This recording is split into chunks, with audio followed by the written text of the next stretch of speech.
Ito naman ang gagawin natin, portable tire inflator yan.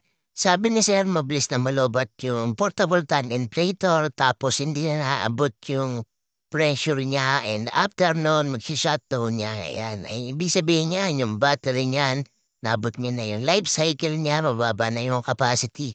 Yan. Bago natin i-repack battery to, syempre tanggalin muna natin yung balot tapos tignan natin kung ano connection ng battery. Yan. Pwede kasi na 2S1P, 2 series or 1 parallel.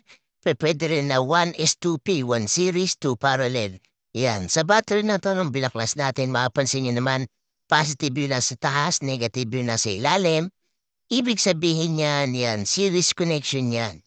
Ang battery na to, setup battery ay 2 series, 1 parallel yan. Sa series connection, ang nag-a-add ay yung volts.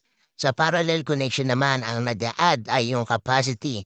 Ibig sabihin, yung battery na to, kung isi-set up natin ng 2S1P yan, tapos gagamitin nating battery ay 2,500 mAh per cell, ang lalabasan niyan ay 7.4 volts, 2,500 mAh yan. 7.4 volts dahil nominal voltage yung battery natin, hindi pa naka-full charge yan. Yan. Kung full charge naman yan, 8.4 volts, 2,500 mAh yan. Ang gagawin natin, syempre yung watt, tatanggalin natin, ilipat natin dito sa binild natin na battery yan. Gamit natin battery, brand new battery, rated battery, syempre lithium-ion 18650.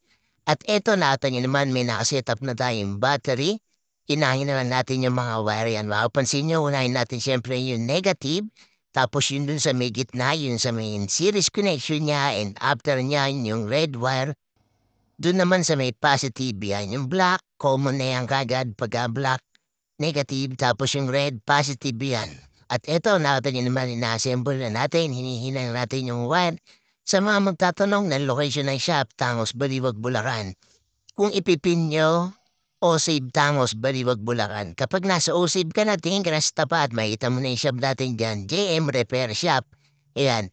Next week, ang nasa shop tayo ng Saturday and Sunday yan. Starting next week, nasa shop tayo ng Saturday and Sunday.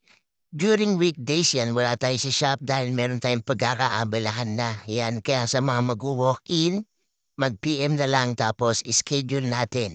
Open din yung shop ng Monday to Sunday, Monday to Saturday 8 to 5, tapos Sunday naman 8 to 12 yan, half day tayo ng Sunday, tapos Saturday and Sunday na shop tayo yan. Yan, pwede kayong pumunta, pwede kayong mag-walk-in.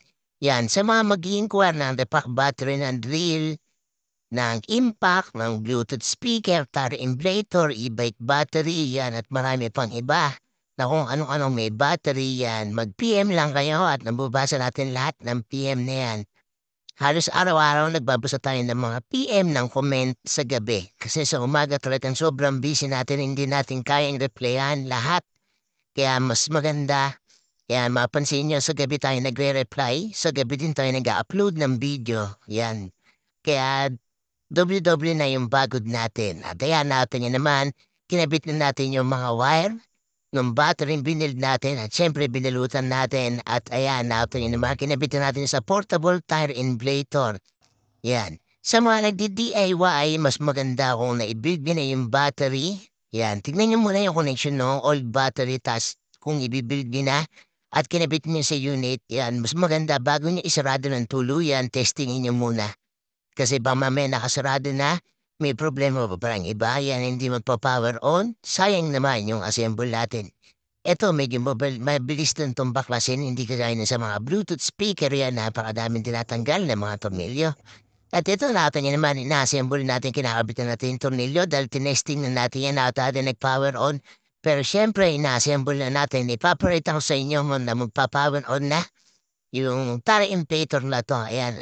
At itong tire inflator na to, pinadala natin yan kay Sir at nag-feedback na si Sir at sabi niya okay daw yung pagkakarepack ng battery at ayan natin yan naman na ikabit na natin lahat.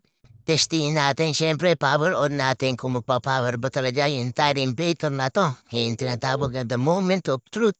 At ayan, natin yun naman, power on natin, tingnan natin kung successful. Ayan.